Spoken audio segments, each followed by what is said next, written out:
Hey there. It is cold. It's below freezing this morning, but I'm out here. Listen, this morning I want to talk about an important topic, namely what your church may be doing to attract unwanted IRS attention.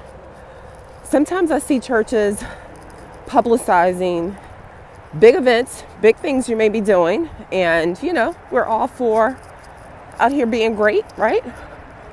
But some of the things that churches may see as being great, they are unknowingly doing things to attract negative IRS attention.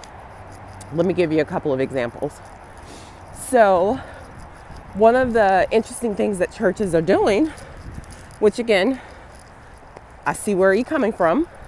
Remember, I am raised in the church, love the church, a part of the church. And as a church attorney, I am very clear, over 25 years of working with churches and denominations and assisting sometimes when a church comes to me with an IRS issue. So, a couple of examples of things that churches do to unknowingly attract IRS attention.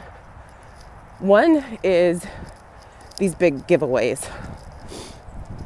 So I've seen things like cars or cash or gift cards. Again, amazing. Often I've seen like cars that may go to a car that would go to a single mom, someone who, really has a need. What I want you to be aware of is how this is perceived through the IRS's lens. So, churches have a huge benefit of being tax exempt, meaning that the revenue that comes to it is not taxed as business revenue, like a for-profit entity, right? Clearly the money that comes to my business is taxed. So, tax-exempt organizations, including churches, aren't taxed on their revenue because that money must be used for the designated charitable purpose. So that means that the revenue has to be utilized charitably, and that there can't be what the IRS calls private earnest, that is private or individual benefit, right?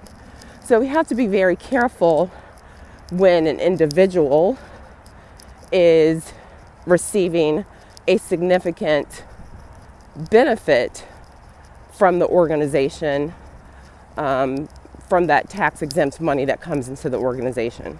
So I love these concepts, and I will want us to handle it a bit differently.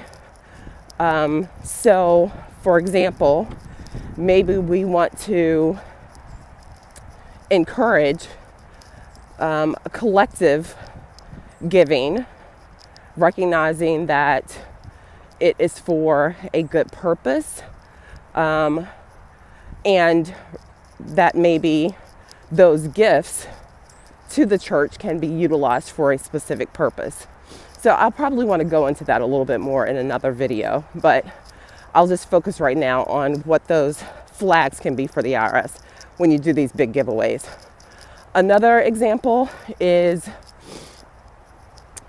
along a similar vein, but when we have these huge rallies, again, I love supporting our leaders. I think that's critical, especially today where there's so much burnout and it really is a tough time to be a faith leader, be a pastor.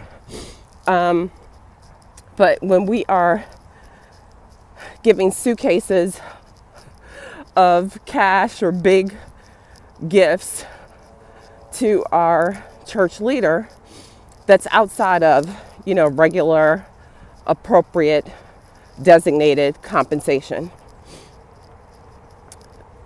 same analysis, same potential for challenge, but perhaps even greater, because when a person is employed, receives revenue in exchange for services, right, by the organization, and if that money is treated as quote unquote a love offering, where the perspective is that that money is not to be considered as income and is not taxable, that can be a real issue. I literally wrote a whole guide on love offerings, and I really would implore you to check that out.